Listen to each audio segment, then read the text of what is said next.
Assalamualaikum warahmatullahi wabarakatuh. Katuran mitra kondang sadayana. Alhamdulillah tepung dang deui dina acara ngadongeng. Inten ayeuna urang teraskeun deui hancagarapan anu katunda waktos dinten kamari. Carita anu judulna Langlang Jagat. Bagian kedua karyana Saderek Lasmi Indri. Etang-etang minangka mulangkeun katineng ngadangukeun acara dongeng Sunda nya pemirsa. Mitra kaum dangu sadayana mangga urang teraskeun deui hanca anu katunda waktos dinten kamari dina judul Langlang Jagat. Nangangit tumpur bumi karya Lasmi Indri. Wilujeng ngadangkeun.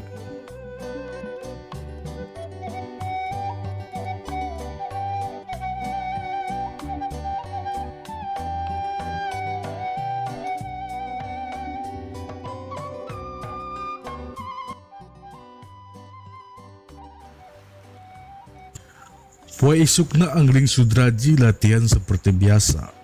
Sakumaha anu geus dilatih ku guruna, nangtung di sisi pasisir bari narima setiap tebragan cai sagara.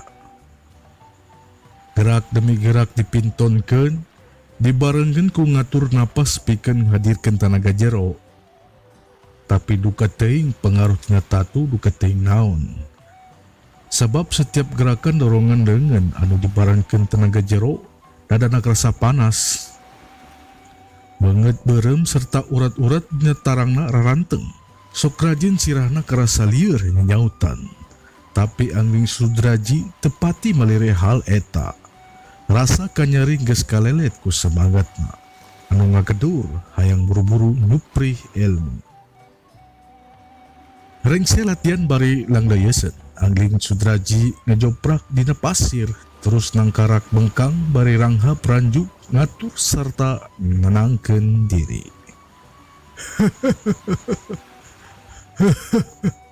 Kakarasa kitu maneh geus ketemu ripu euy.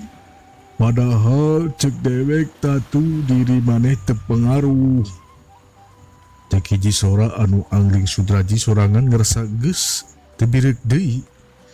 Geragiru menenah cengkat terus ngereret. Gening ki guru. Kituna Angling Sudraji bari rengkuh hormat. Anu anyar datang nyaeta eyang urang saji. Laju ngadeketan tuluy gek diuk yang harap ka muridna geus kitu wok nyarita. Angling.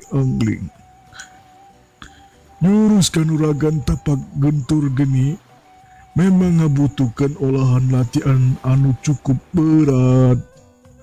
Butuh katohagaan jiwa jeung raga pikeun ngamuhitna.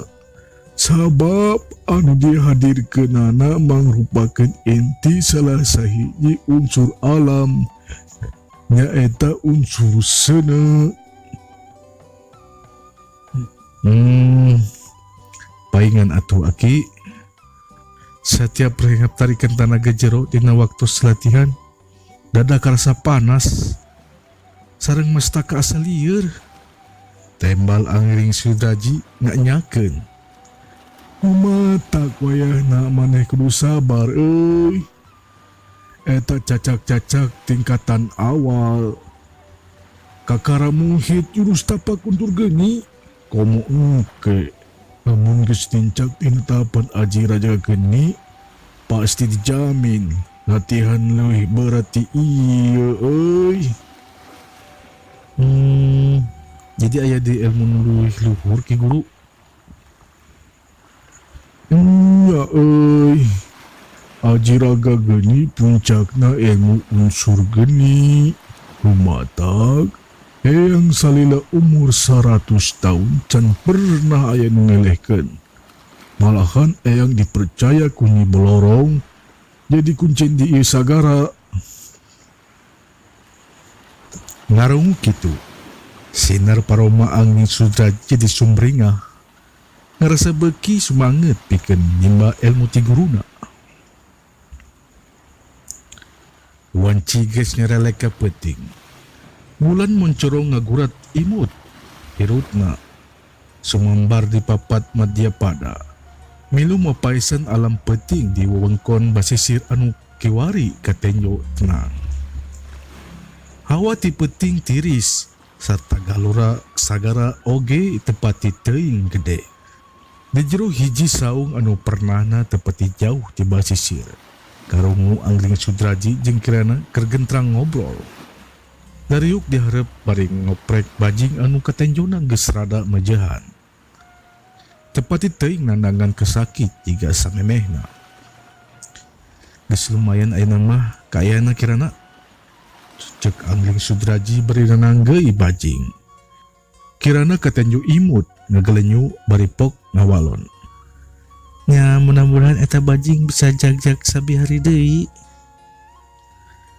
Tapi asa lebar lamun engke dikencarkeun deui mah kirana. Asa hayang ngukut. Har. Nah moal dikencarkeun deui eta bajing teh. Kumaha nya? Sebab asa ngadadak ngerasa deket ke ieu bajing teh. Asanya pisan. Nya kumaha Kang Angling we eta mah pameh hoyong teras dikut eta bajingnya panuju wae. Tapi ari Ki Guru ka mana nya? Ieu tadi asa teu ningalan. Cekirana itungtungan culak cileuk nanyakeun Eyang Wareng Saji. Asa kaingetan Angling Sudraji jadi sarua heran. Nya kamana Ki Guru? Tadi pas latihan Angling teu pendak gitu. Nya pendak kirana. Tapi sareng saya eta kuring can panggih deui ke mananya. Rengse nyerita kitu Angling Sudraji cengkat nangtung tuluy lunga lengo ke tengah saung. Kirana ngiclik di tukangkeun bari nyerita. Urang tinggal ka basisir we yuk, paling nya aya di dinya. Hayu atuh. Susuganan we Ki Guru keur ngalalauk di basisir. Tembal Angling Sudraji nyaluyuan. Geus kitu mah maranehna ngagaradi kaluar di saung. Terus arindit muru ka sisi pasir. Barang tepi kadinya duana jadi ngararandeg. Tetepan jadi kapusat karena tetenjoan anu aya di harapanana. Rada anggang ti manehna. Katempo yang Uring Saji jiga kedatangan jalma. Nya, sanajan ketempona taram-taram ku poekna peting tapi masih kene rices. Lamun sisi pasisir Eyang Wareng Saji keur nyang harapan saurang jalma anu dedeg nama saurang jawara. Malahan maranehna karungu bari ngawangkong. Jadi maneh datang ka dieu teh keukeuhnya. Hayang telem ka sagara nyekot Kris Jarakrama Jaro. Tanya Eyang Wareng Saji ku nada sora anu teugeuk. Nya Eyang. Kula Jaro sampak di padepokan Macan Manglayang. Memang boga pamungsutan eta. Tembal eta jalma anu ngaku ngaran Jaro sampak di padepokan Macan Manglayang. Karungu kitu Eyang Wareng Saji tuluy nyerenge seuri semu sinis tet manehna lakihkeun teu depan ka tengah sagara. Geus kitu pok nyarita. Lamun pamagsutan maneh tetep kitu. Wayahna maneh kudu harapan deung kula Jaro sampak. Belenge. Jaro sampak ngabalenge. Seuri semu ngece. Katampo nama rada angke teu ngarasa gemir kana ancaman Eyang Wareng Saji seperti kitu. Malahan manehna pok nyarita deui.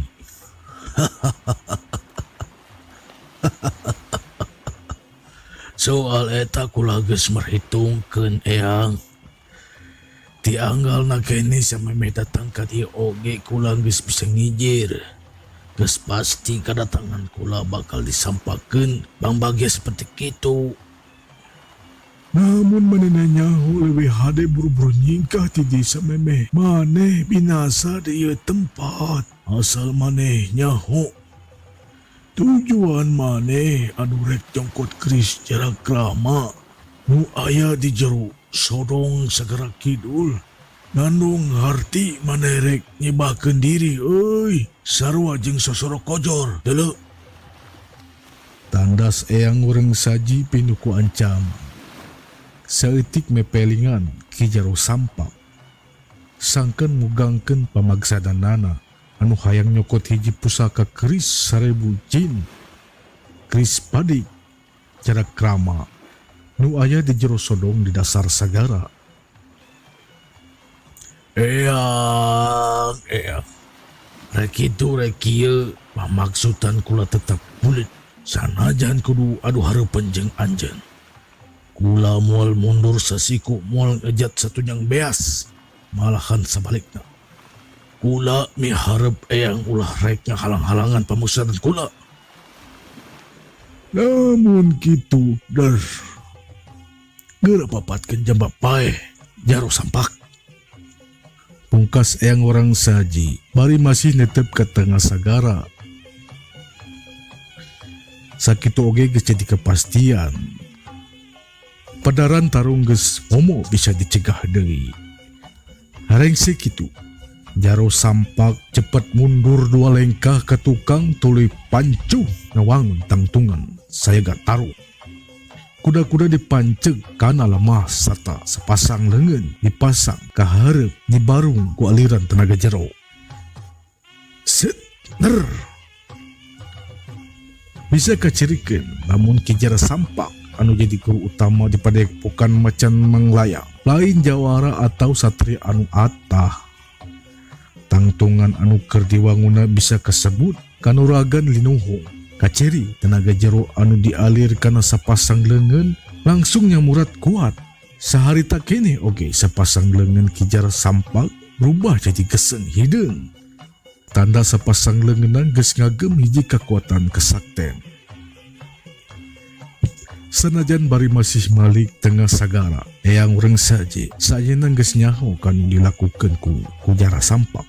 Geus ngijir lamun kekuatan anu keur disiapkeun ku bakal lawanna lain kekuatan enteng-enteng. Lumayan.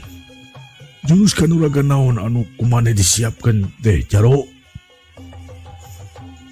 Tanya eyang urang saji. Kalawan pinuh ketenangan. Bisi eyang can apal, ieu anu disebut ulin kanuragan ruhun wajah.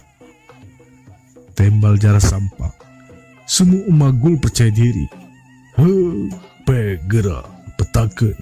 Geura tibankeun eta tenggelan rahun wajah teh ka dewek. Eueuh. Kela yang kula moal waka nyerah. Namun eyang can tatan-tatan eyang kalah. Ngajanteng kitu, sogera tatan-tatan eyang. Cara sompak jadi ngerasa kesel. Sabab nenyu anu bakal jadi lawana can kene ngawangun tangtungan tarung. Kalah ngajanteng anteng nitep ke tengah sagara. Karena ku eyang orang saji tuluy nempas. Mane kudu nitah tatan-tatan ka dewek. Rek nyerang mapek gerah serang. Da moal teh burung di ladangan. Ngomong eyang orang saji seperti kitu. Langsung ngabetrikan hati jara sampak. Sabab ngarasa dilece kanu jadi lawan antuk da. Geus teloba nyerita deui. Jara sampak langsung ngajolelat muka serangan jorelat suh. Tina tata gerak anu cukup kesit, jara sampak ngajorelat sekaligus ngadrongkeun tenggelan ruhun wajana. Angin tina tebaran tenaga tenggelan kerasa kuat. Pasir basisir nepi ka rabeng, tuturkeun laju gerak serangan jaro sampak. Sabalikna, eyang urang saji can mere reaksi naon. Tapi tenang jika nu pasrah bakal nerima serangan tenggelan. Tapi para nenek itu barang sadepa deui serangan rek keuna. Sakilat eyang urang saji malikeun tetepan ke arah datangna serangan. Ketempo surat panon eyang urang saji geus robah jadi purahay beureum.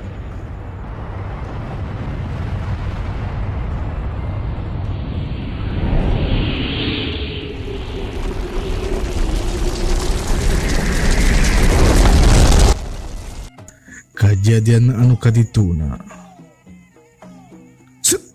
Berasa duar, jadi karungu seorang ngabeledag tarik nakeran.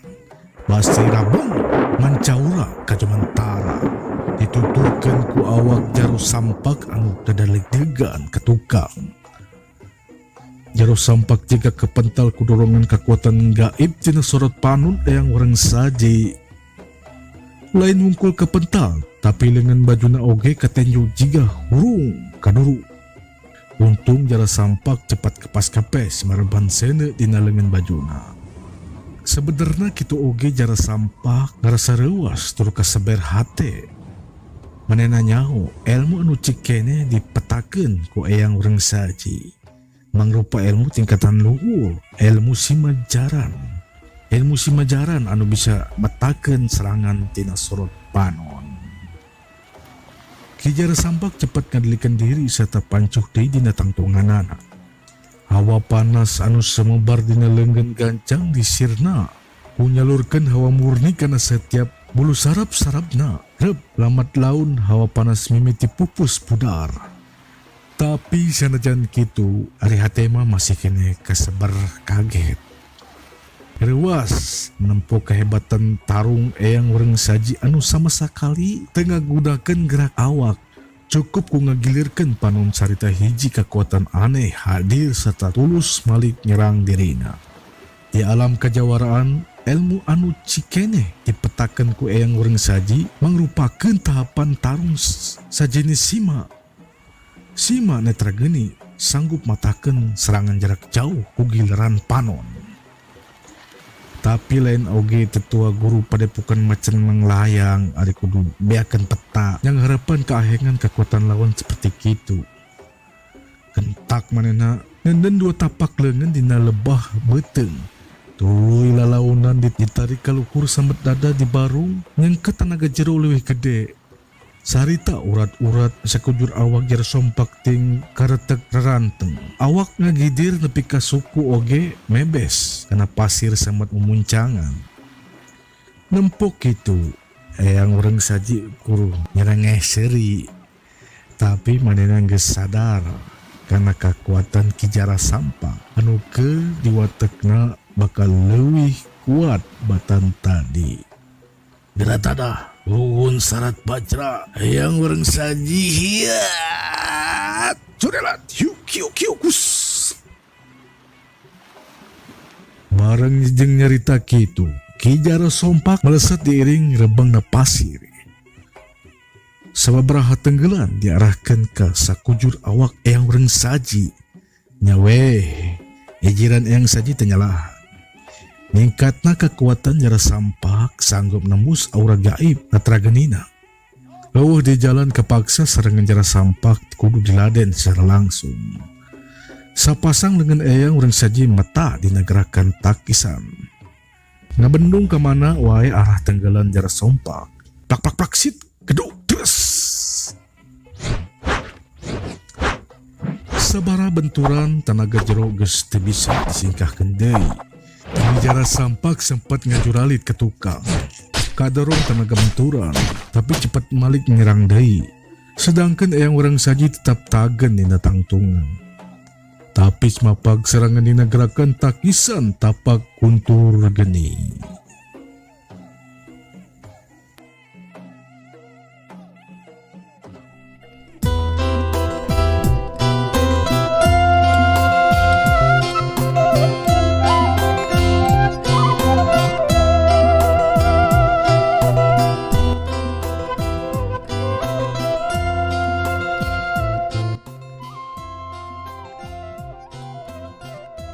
Rupina cerita orang cekapkan heula di dianya pamirsa. Enjing orang teraskeun deui dina judul Lang-lang Jagat Nagalangi Tumburu Rupi karyana Teh Lasmi Indri. Mugia janten pambaurahman. Apunten dina sumber kelepatan bahwa pija aya cariosan sareng bahasa dina ausan kurang renahnya pamirsa. Billahi taufiq wal hidayah. Wassalamualaikum warahmatullahi wabarakatuh. Ciao.